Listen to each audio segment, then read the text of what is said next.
Salam. Bizi diqqətlə izləyən və öyrənməyə maraqlı olan hər kəsi mənbələrin bu təhlilində, yəni xüsusi izahatımızda salamlamaq istəyirəm. Bugün biz Azərbaycan qanunvericiliyində bəlkə də ən çox əsəb, ən çox stres yaradan bir mövzuya toxunacağıq. Söhbət nədən gedir? Yazılı sənəd olmadan sadəcə sözlə verilmiş borcların geri alınmasından. İnanın mənə, bu məsələ düşündüyünüzdən də qəlizdir.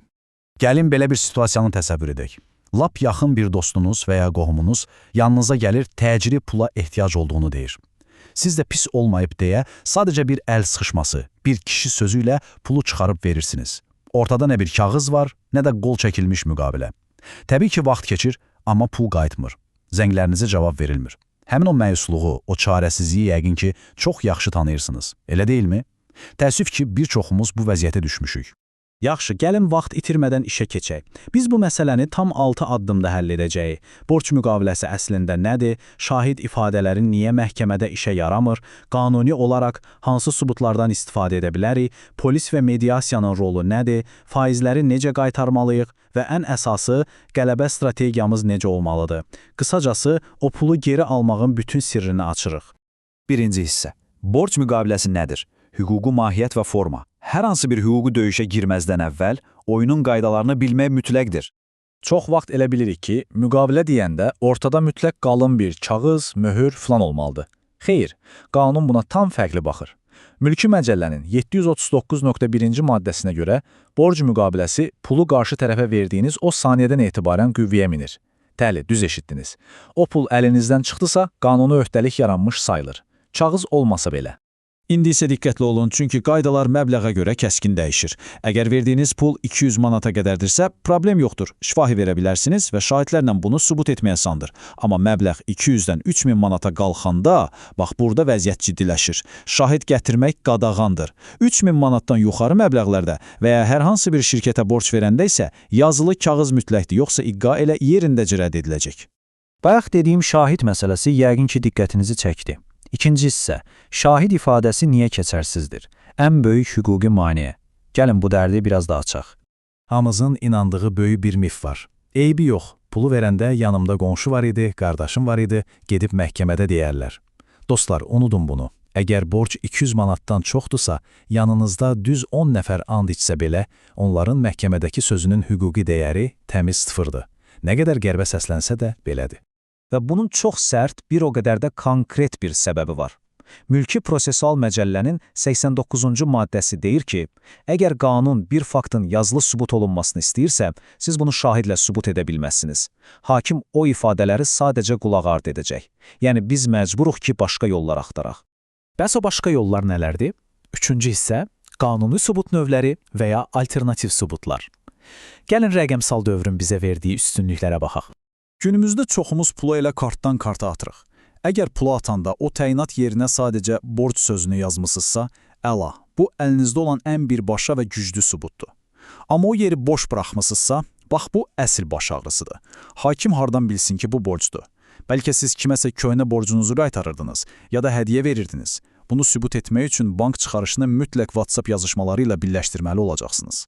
Elə WhatsApp demişkən, elektron sənədlər qanununun 20-ci maddəsinə görə elə kağız sənəd kimidir. Amma duyan, elə bilməyin ki, ekranın şəklini çəkib aparmaq bəs edir. Qətiyyən, o mesajlar silinmədən əvvəl gedib notariusda rəsmən təsdiqlətdirməlisiniz.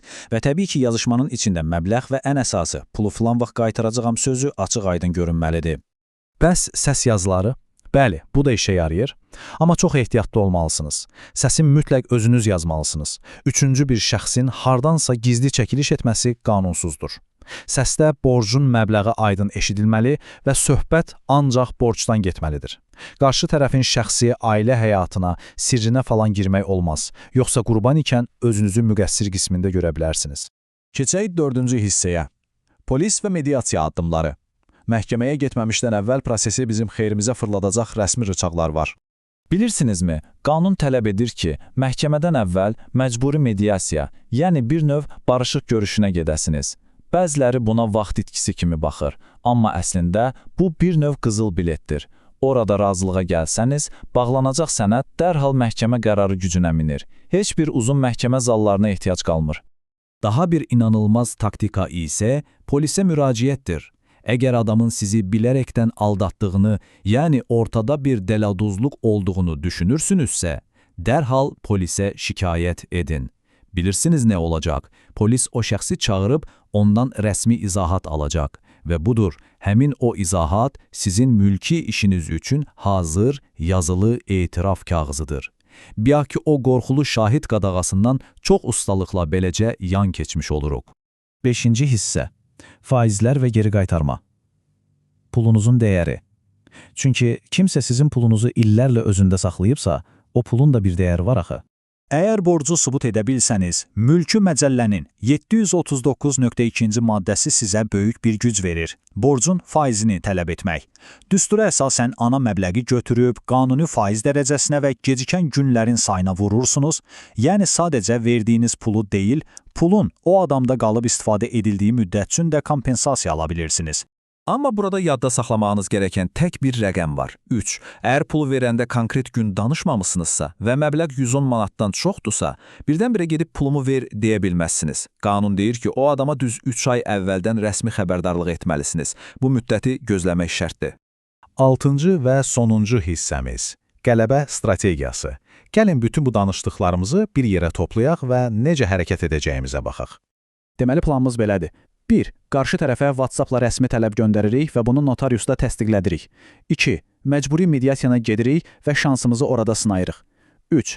Əgər yenə pul yoxdursa, bank çıxarışlarını, audio qeydləri və o notarial mesajları bir araya yığıb kompleks şəkildə məhkəməyə təqdim edirik. Ortada kağızın olmaması sizin uduzmağınız demək deyil, sadəcə daha strateji oynamağınızı tələb edir. Bugün öyrəndiyimiz qədərilə həqiqətən də qəliz məsələdir. İndi bütün bunları, şahidlərin işə yaramamasını, notarius yollarını, aylarla çəkən sübut toplama prosesini görəndən sonra sizə bir sualım var.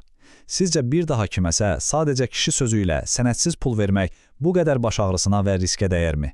Ümid edirəm mənbələrə əsaslanan bu izahatımız sizə gələcəkdə doğru qərarlar verməkdə kömək olacaq. Özünüzə və maliyyənizə yaxşı baxın. Növbəti dəfə görüşənədək